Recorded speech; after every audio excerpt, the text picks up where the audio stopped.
Yo, what's up, guys? Teacher Paul here, and today we are reacting to Fox News. This is a headline that caught my attention. Recently, I reacted to the SNL skit of Zelensky and Trump. A lot of people were commenting and saying, look into it, research a little bit.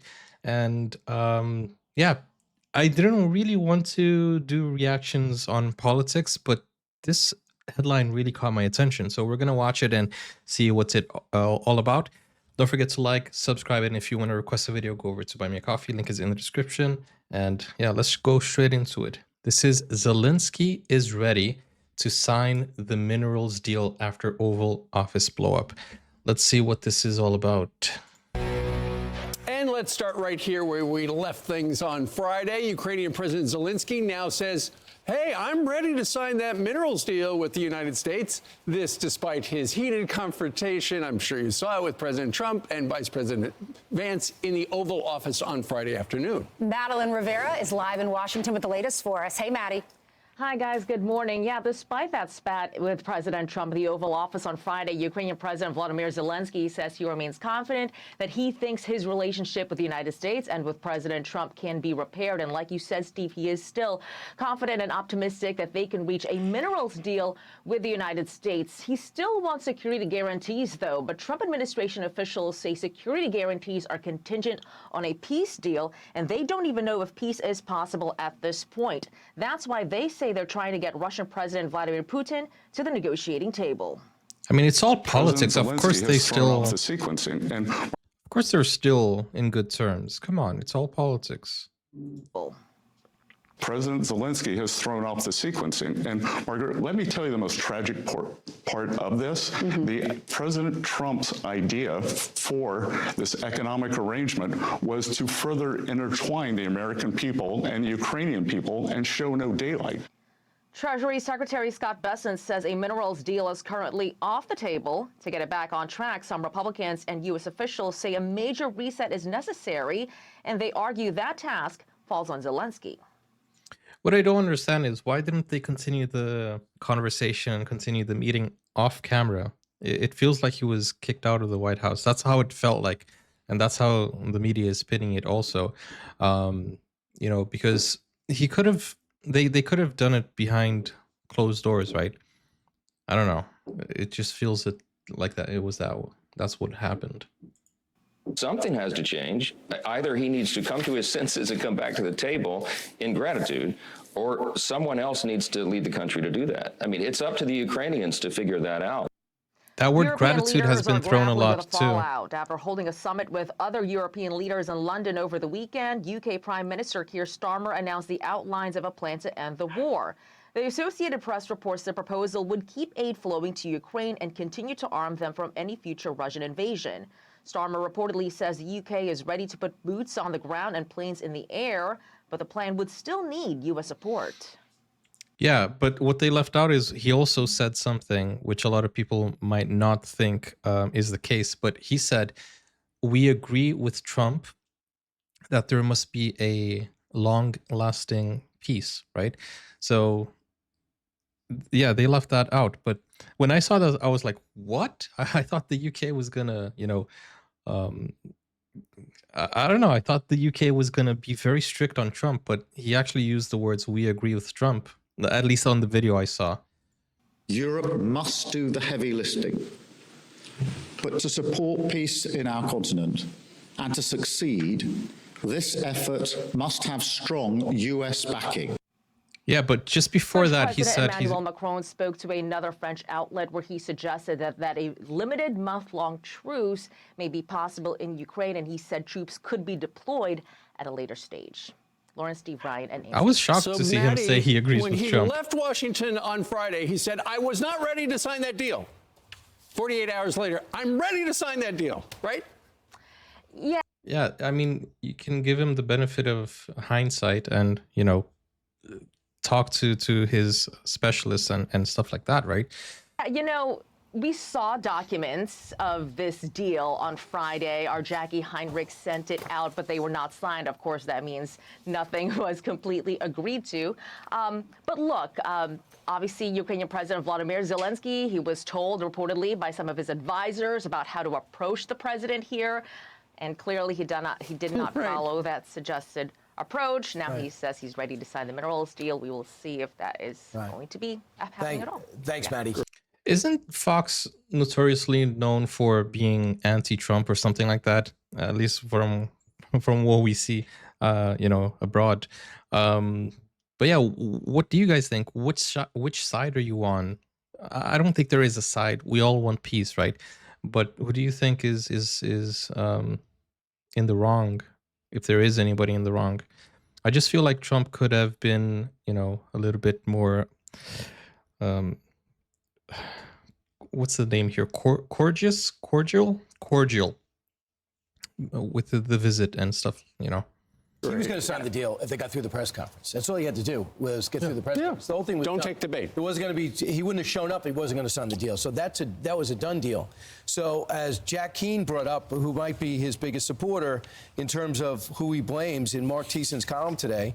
He said, Jack Keane says, the only answer to the question he should have understood going to the Oval Office is, the only answer to the question is, thank you, Mr. President. I'm going to work with you to achieve a peaceful end to this war, period. I understand he's literally at war for 3 years. We know people that come back from war after 6 months, they're not the same. He's not a typical leader. And I'm not making excuses, but he goes to the front lines every day. Those 20,000 kids that were stolen, he knows those parents. They're sitting there in Russia. He knows most of the maybe 600,000 troops or 500,000 troops that are no longer on the battlefield, dead. You got to or respect wounded. Zelenskyy. But his stress is unbelievable. But why an aide next to him says, hey, let's not, maybe this isn't a And good he's time still to show strong. up. He didn't have to show up to that. He could have had that, they could have signed it, sent it, it could have been done. And all the pressure would have been on Russia because all indications are Russia doesn't want to sit down and do anything. What their early demands are a non-starter. Well, he was told to show up at the White House in a suit and tie. It was He was specific told? from the White House, according to But why? Axios yesterday. That's true. He was told to show up in a necktie. He was told by Lindsey Graham before the blow-up, hey, Honestly, like, how do you tell a grown man how to dress? Let him dress how he wants to dress. I mean, I don't know. The more I look into this story, the more it's I don't know. It's far-fetched to me. Like, what does it matter what he's dressing up as? I know some of you might say, yeah, it's a sign of respect, but maybe his culture doesn't really like suits and ties. I don't know. It's complicated. don't take the bait. If the president says something that you disagree with, don't blow up. I heard Peter Doocy report yesterday from this couch that his sources inside the White House said that there will be no deal until Zelenskyy absolutely apologizes for what he did the other day. So I reached out to What did he do one of my exactly? sources in the administration. Do you guys think Zelenskyy blew up? Because I thought he was surprisingly calm. At least from the clips I saw. I should watch the whole thing. Some of you said it's like 20 minutes long or something. Yeah, I should watch that as well. And this was on background before, but I said, can I share this? Because I was there 2 days before at the White House and they were working the deal. And they said, fine, share it. They were going back and forth about this deal with Mike Waltz as well as Marco Rubio. Now, you got to understand the dynamics that were working. First of all, he skipped the meeting with Scott Bessent when he went over to Ukraine. Slept through it, I think. Slept through the meeting. Yeah. And then Marco Rubio and the vice president, they come up with this deal with Zelenskyy. And he says, okay, I'm going to just go to the parliament to get it signed off on. Then he goes publicly and goes against the deal. Right. So the administration was already on edge, but the president was still saying, let's get the deal done. Mm-hmm. So to Steve's point, he has this congressional meetup, and Lindsey Graham, to your point, says, don't blow up, go after, be grateful, be thankful, and you go do it this way. Wear a suit. Wear a suit. He goes there, Ainsley, and does the exact opposite of all the advice that he was given, and he tries to litigate his case before the media. Yeah, it's amazing that we have helped them so much, given them so many resources. Wow. I thought Fox News was anti-Trump, at least from what Trump has been saying about Fox News. Like, he always bashed Fox News, right? But it feels like they're really supporting Trump here. It's interesting. I would love to see another angle of this also, like what the Ukrainian media is saying. Yeah, I always like to look at both sides. I always like to see what people are saying on both sides.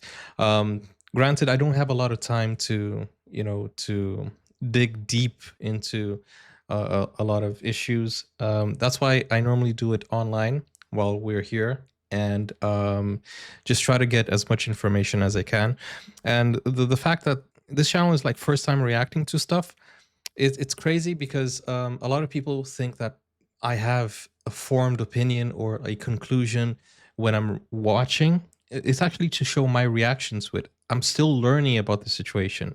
And maybe that's a mistake on my part, because you guys might think that I have done a lot of research and come here to give my opinion. That's not it. I'm actually researching together with you. That's the whole point of the this channel. So yeah, so I hope that's understood.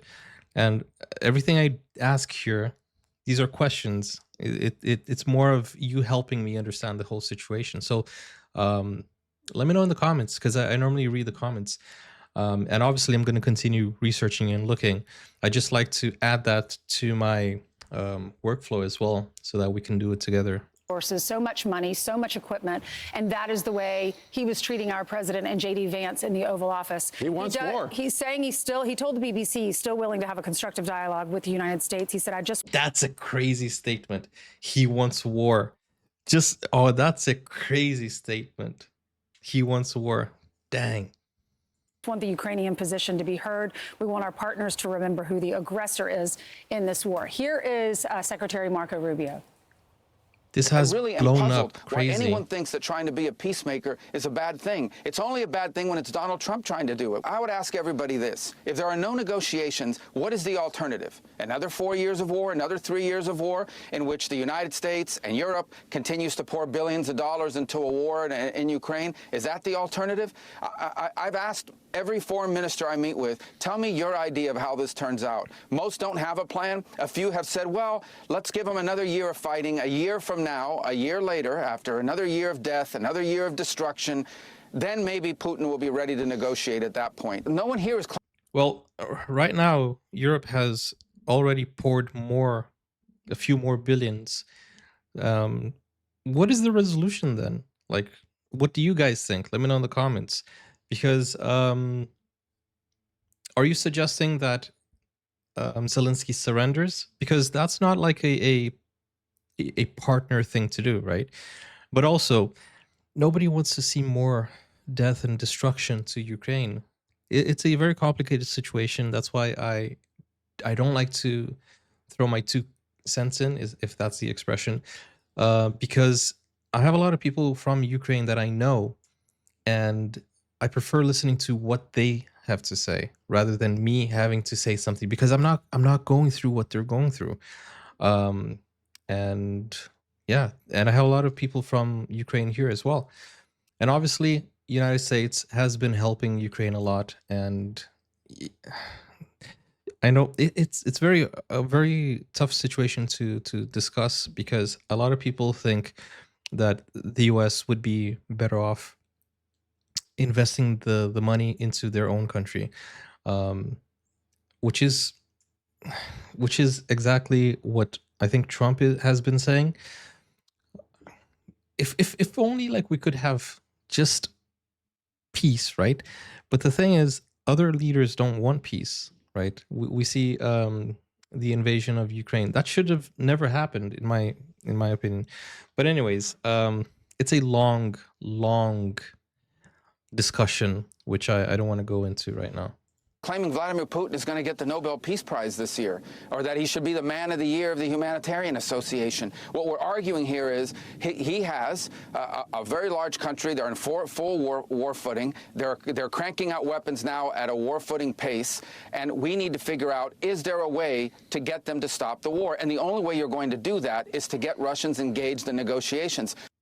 After hearing that, Chris Van Hollen, who's just off the hook on Gaza, he's against the Israelis and anything that Donald Trump's What doing. does Russia he says want he right now? regrets his supporting Marco Rubio for Secretary of State. Right. So does he understand? Number one, Marco Rubio was sitting right there. No one told Marco Rubio what to say there. No. Number two is the Russians are losing 1,000 troops a day. If you read the New York Post today, they interviewed 25 people sitting in Ukrainian prisons. Nobody knew what they were fighting for. They all were there because they were threatening their families or that they had absolutely no money and they promised to pay their families if they got killed. They're literally doing That's human crazy. sacrifices. So there's a chance that the Russians might be, we're great at misreading the Russians when they were the Soviets too.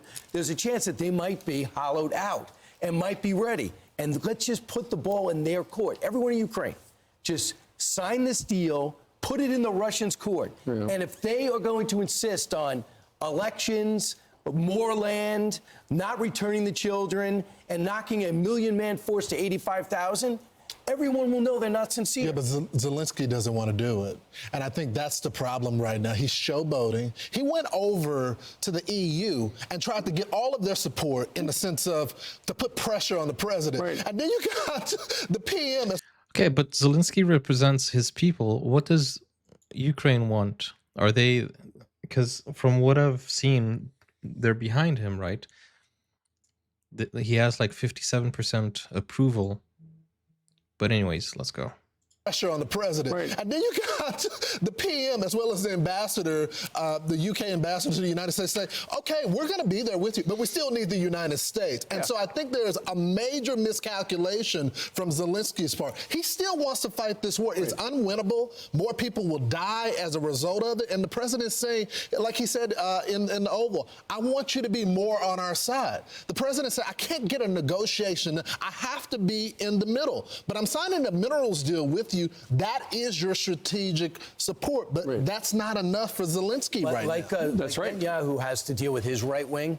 He's got a right wing.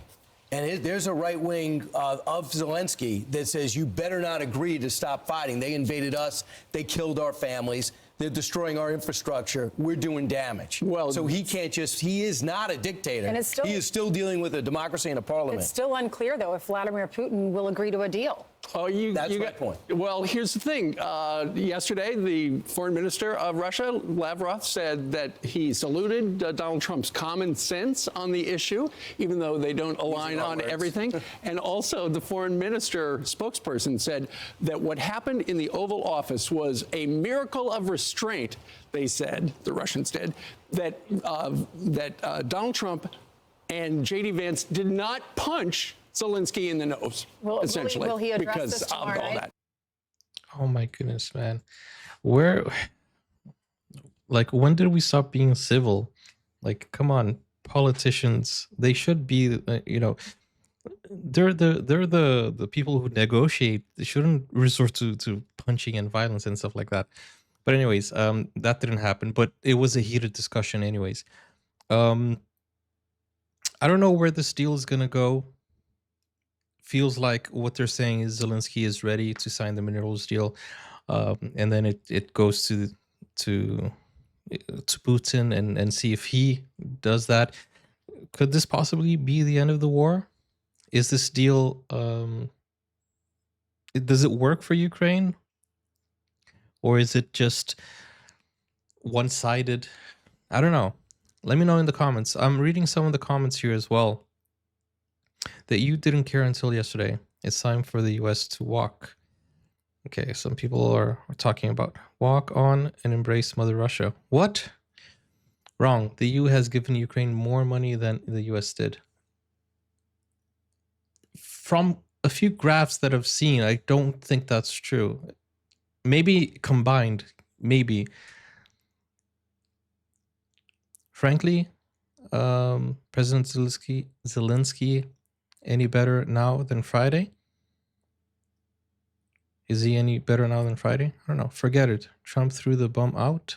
Leave it at that. Man, it feels like there's it's really balanced right now. That is so crazy. So crazy how people are divided right now. Let me know your comments, guys. Who do you stand with? But be civil and don't be biased, please. Just when you comment, also don't be aggressive. Just use it as information, right? Because I want to learn more, and I'm sure a lot of people are going to go through the comments and they want to learn more.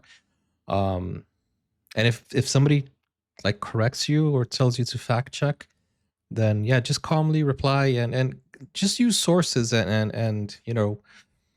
Anyways, let me know your thoughts. This was something that caught my attention. I thought, you know, I want to watch it. I'm gonna react to it, and let's see how it goes. But I know you guys, some of you don't even watch the whole video, and some of you put words in my mouth. So I know that the comment section is going to be a little bit angry at me, but I hope you enjoyed the video. Don't forget to like, subscribe, and yeah, remember, this is a reaction channel. Reaction, okay? I'm not here to lecture or give you extra information because I don't know myself. Request a video if you want to. Go over here, and I'll see you in the next one. Bye-bye.